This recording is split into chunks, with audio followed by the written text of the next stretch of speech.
I found out my boyfriend was about to propose to me but then got cold feet. Now I only get the cold shoulder. Am I cooked? Posted by you/acetylsilic acid.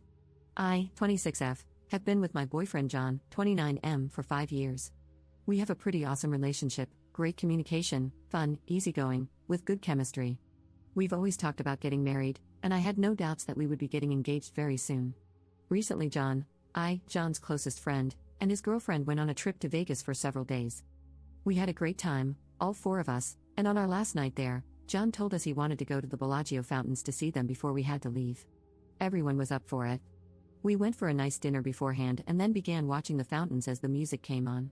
It was really romantic, and I was really enjoying myself.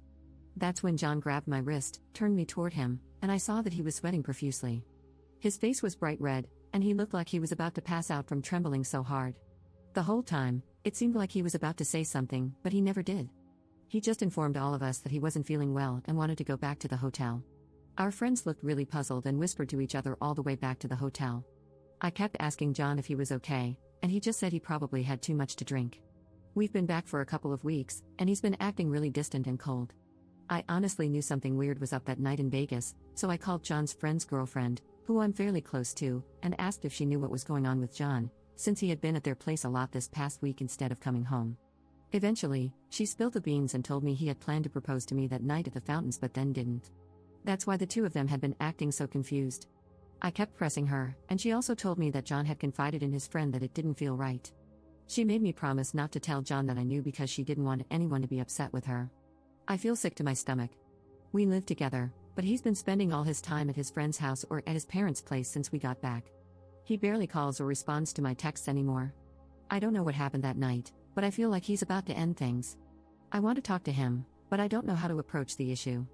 Do I just say, "Hey, I heard you were going to pop the question the other night but changed your mind, what gives?" Was he just really nervous? Ugh, I'm freaking out. Edit. He'll be home shortly. I told him over the phone that I needed to talk to him, and his words were, "I need to talk to you too. I'll update when I can, thanks for all the advice." Update 1 day later. Hello everyone, I apologize for not updating sooner, but a lot has happened. I want to say thank you to everyone who posted comments and tried to reassure me. So, John came home last night around 11:30 while I was watching TV in our bedroom. He came in and looked like complete crap, his eyes were tired and baggy, and he smelled like booze. He apologized for the way he had been acting recently and told me he knew that I was aware of the almost proposal because he had talked to his friend Mike, who told him that his girlfriend Tara had shared everything with me. He explained that he had the whole proposal planned out.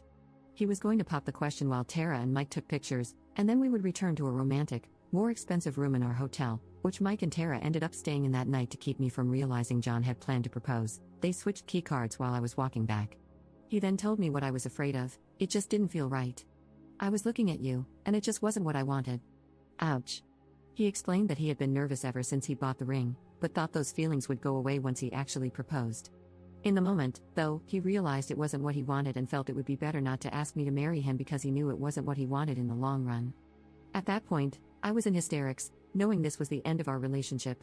I tried to stay calm and rational, but there was a moment where I was crying so hard that I literally got down on my knees, put my head in his lap while he sat on the couch, and just kept incoherently saying please between sobs. Not my proudest moment. But in that moment, this man was my best friend, the person I envisioned as the future father of my children. I never, ever thought our relationship would come to this. He ended things with me last night because it didn't feel right, and that's all he could say, over and over, it just doesn't feel right anymore. I can't see myself with you. At that point, I could barely breathe, feeling like I was having a panic attack, so I called my mom, and she came to pick me up from our place. My poor mom just looked so helpless while I sat in the car, crying so hard that I eventually got a nosebleed. I wish I could say this was the end of the story, but more has happened since last night. This morning, I was on Facebook, looking through old pictures of John and me, sobbing uncontrollably and sending him text after text with reasons why we should be together. At some point, I stumbled onto Mike's page through a tagged photo. He had updated his status a few hours earlier to something like, "California was amazing, wish work would send me for more than 5 days." My stomach dropped, because John had been telling me he was spending time with Mike on the days he was practically ignoring me. But Mike had been in California for several days, and we're in Canada, so definitely not close by. I freaked out. I called Mike from my house phone, and when he answered, I said, "Hey, it's up." All he could say after a few seconds of silence was, "Fudge." Basically, Mike has been covering for John while John has been spending time with the girl he's apparently been sleeping with for the past 6 months. I know this girl, John works with her, and she's always been really sweet to me whenever I've seen her at John's work-related events. Mike told me that John confessed he was falling in love with her, and this was after the incident in Vegas. John has been spending almost all of the past 2 weeks with her. Mike admitted that John had made him promise not to tell anyone, not even Tara, but he felt guilty and was glad I called him. He apologized and said that if I needed to tell John that he was the one who told me, I could. That's all I know for now. I haven't contacted John yet, and I'm not sure if Mike has told him that I know.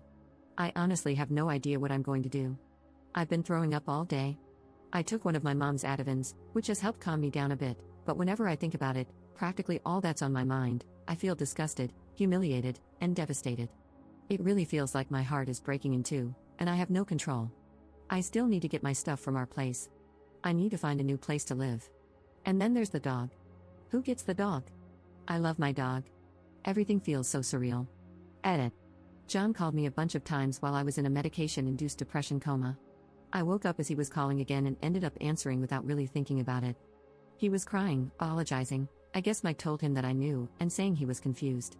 He asked me where I was, and I lied, saying I was with my sister an hour away at her place. I asked if he was with her, and he said yes, but that he'd be home tomorrow, so could I please meet him at our house to talk about things? I said sure. A little while ago, I asked my mom to drive me to our place, and I kidnapped my dog, bringing her back with me. I'm feeling much, much better. And I'm definitely not meeting him tomorrow.